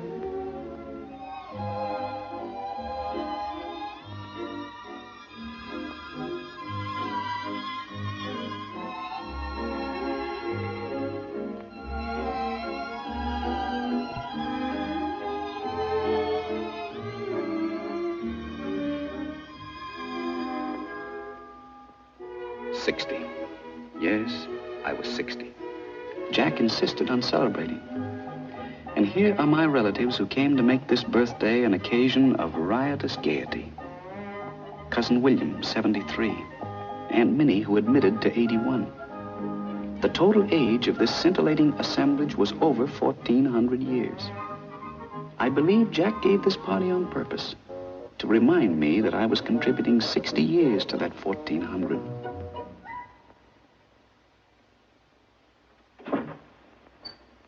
Good morning. Good morning, Miss Ralston. Is Mr. Van Cleve down yet? He's having his breakfast. Thank you. Good morning, Mr. Van Cleve. Good morning, Miss Ralston. Sorry to get you up so early, but I want these two letters to leave on the 9:30 plane. Yes, Mr. Van Cleve. And when you get back to the office, will you please see that I get a complete domestic report from every department before noon, because I may go to Chicago. Very well. Now, there's just one little thing. It's, well, a letter came in from your father addressed to the board of directors, and... Is he trying to go over my head again? I'm sure he didn't mean it that way. What does he want? We live together in the same house, and then he writes letters to the board of directors. What's the old gentleman trying to put over this time?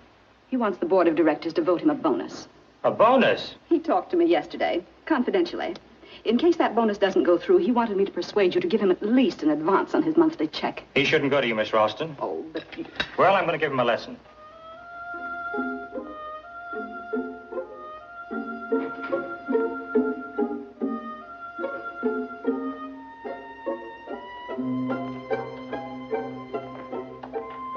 And Miss Ralston, if my father ever talks to you again, tell him that he ought to be ashamed of himself and that you are in no position to deliver any messages.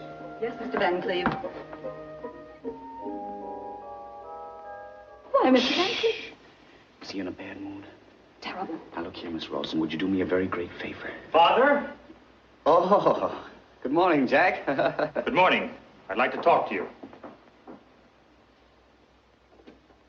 Father?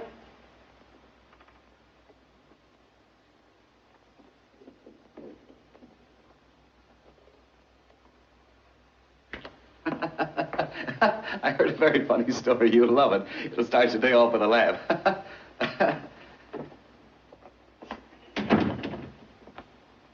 You ought to be ashamed of yourself. Coming home at all hours, making a wreck of yourself. How much longer do you think you can keep this up? Please, Jack, don't scold me. Someday you're going to collapse. Do I look that bad? You look like a ghost. I know you're right, Jack. I know I should change my way of living, but my boy, put yourself in my position. I'm lonesome. You're always away somewhere on business. And being alone in this big house night after night, you don't know what it's like. Neither do you, because you're never at home. But I can imagine what it's like. And, Jack, it's horrible. Now, my boy, I want to talk to you. I'm not fooling myself. I'm not getting any younger. I think the time has come for me to change my way of living. You know, Jack, when a man gets to be 60, the blood doesn't flow as fast anymore. Instead of a wild mountain stream, it becomes a quiet little brook. The other day, when I was sitting here all alone, you know what I felt like doing? What? I felt like I wanted to sit in a nice, comfortable chair and read and read and read. Well, why didn't you? You know, the library's full of books, and I'm sure you haven't read one of them. Jack, the eyes can't take it anymore. Why don't you go to an oculist? Yes, that might do, yes, that might do. But, on the other hand, what do you think of the idea of having, well, some kind of reader? You know, someone with a pleasant voice, nice diction. I know just what you want. You mean one of those nice, quiet fellows from Yale or Harvard. Oh, they're easy to get. Now, who is she? Jack, you have the most suspicious mind. Come on. How old is she? Well, she's an unusually adult young woman. I met her at old Wilson Weatherby. She was his reader. The whole thing sounds a little fishy to me. Now, Jack, why do you want to deprive your old father of a little cultural pleasure? I can think of nothing more dignified and homelike than sitting in front of a fireplace and having someone read a fine book to me, something worthwhile. Something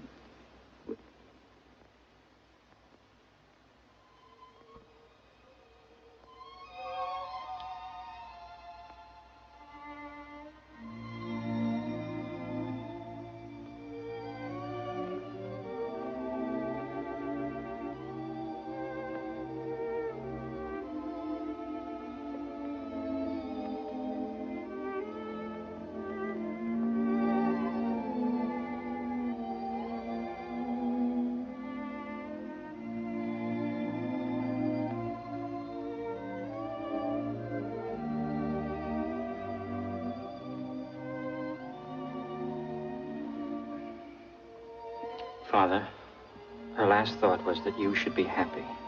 And I promised her I'd see to it. So if you want this young lady to read to you, go ahead with my blessing. No, I couldn't do it. When a man gets to be 60, his life isn't over, Father. Doesn't have to be over. If a man is lonely and he feels that he needs, well... You mean the feminine touch? That's natural. But I think he should find someone closer to his own age. Maybe. Not a girl of, 24. Well, that is a little out of proportion. I'm afraid so. But if, on the other hand, he should meet a cultured woman of... Right. Someone with real dignity? A woman of about 50 or 51. Or 52 or 53 or even 55. That's more like it. Yeah. Jack, my future looks pretty depressing. Mr. Van Cleve, you're wanted on the telephone, sir. Hello. What? Oh, just a moment.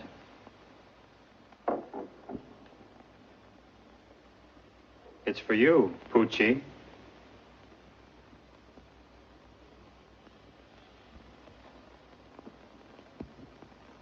As a man grows older, his medicine cabinet grows bigger. This is me at 70.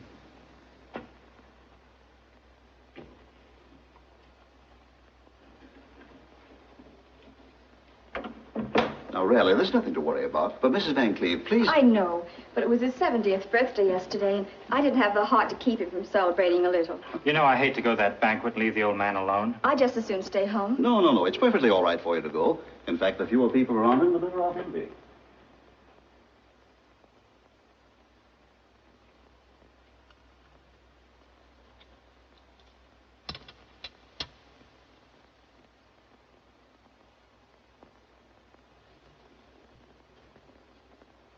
Now, Mr. Van Cleve, I'm sorry to wake you up, but it has to be done. Yeah, if I could just see the people say that.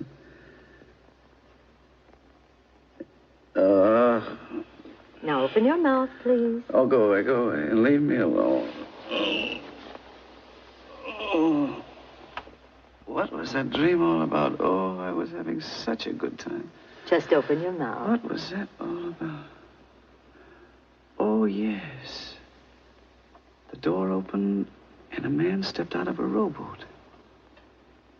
He said, Henry, I've come to take you on a trip from which you'll never come back. Please, don't get excited. And I said, my good fellow, if I ever take a trip like that, it'll be in a deluxe cabin. And not in a dinky little rowboat that doesn't even have a bar. So I threw him out, rowboat and all. Good. And what do you think he did?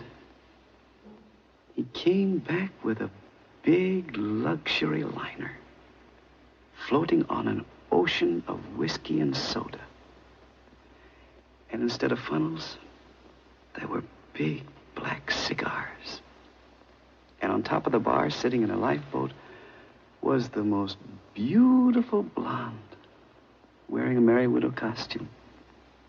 She dived into the whiskey and swam right over to my bedside. Henry, she said, how about a little dance? And the man from the boat took an accordion out of his pocket, and he played the Merry Widow waltz. The girl held her arms out to me, and she started to dance. Well, with him playing and her dancing, and me up to my neck in whiskey anyhow, well, I put my arms around that beautiful girl and was just about to dance with her when, of all people, you cut in. You, yes, you. Just open your mouth. Oh, go away and take that thermometer with you. Oh.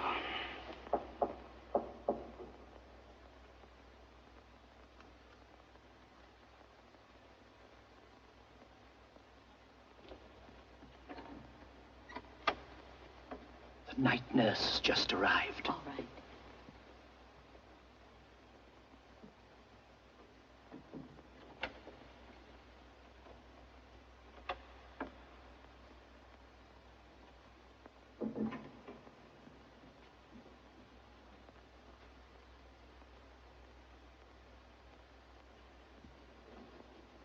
evening. Hello. First door to the right. Thank you.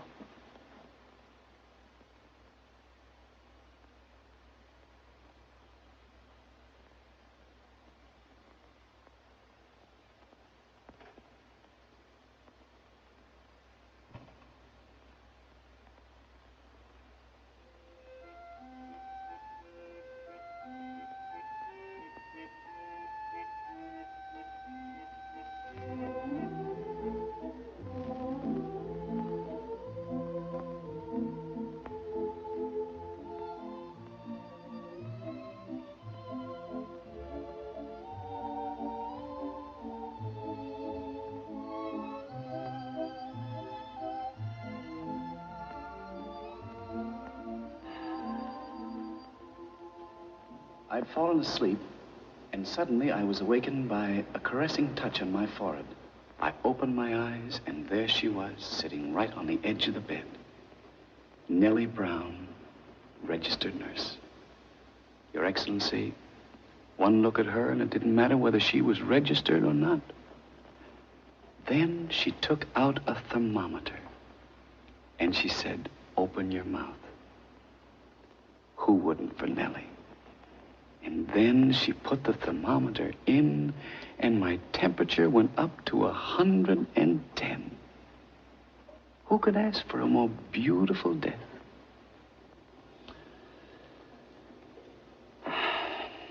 Your Excellency, that's the story of my life. And I'd be grateful if you'd push the button and have it over with. No. Definitely no. I hope you will not consider me inhospitable if I say, sorry, Mr. Van Cleve, but we don't cater to your class of people here. Please make your reservations somewhere else. Somewhere else? But, Your Excellency, if I walk into the lobby of the other place... You mean above? Yes. I know what will happen. They might not even let me register. The doorman might not even let me in. Well, you never can tell. It's worth trying.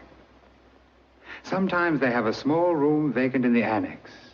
Not exactly on the sunny side, and not so very comfortable. The bed may be hard, and you might have to wait a few hundred years until they move you into the main building.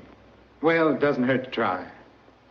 After all, they may inquire about you among the residents in the main building. I think you'll find a lot of people who'll give you a good reference, and that always helps. For instance, there were several young ladies. What about them? Well, some of them might be there. And so far as I can see, you've made them all very happy. I'm sure they'd like to see you happy, too. And your grandfather? Oh, yes. Grandfather. Don't you think he'll be waiting for you? He might. He will. And not with a baseball bat. And if they all should fail, there's still someone else. Yes.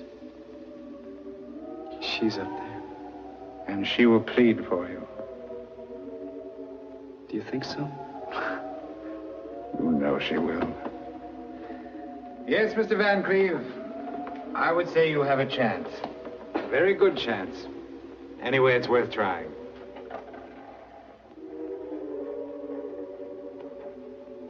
Goodbye. Goodbye, Your Excellency. And thank you. Good luck. I'll need it.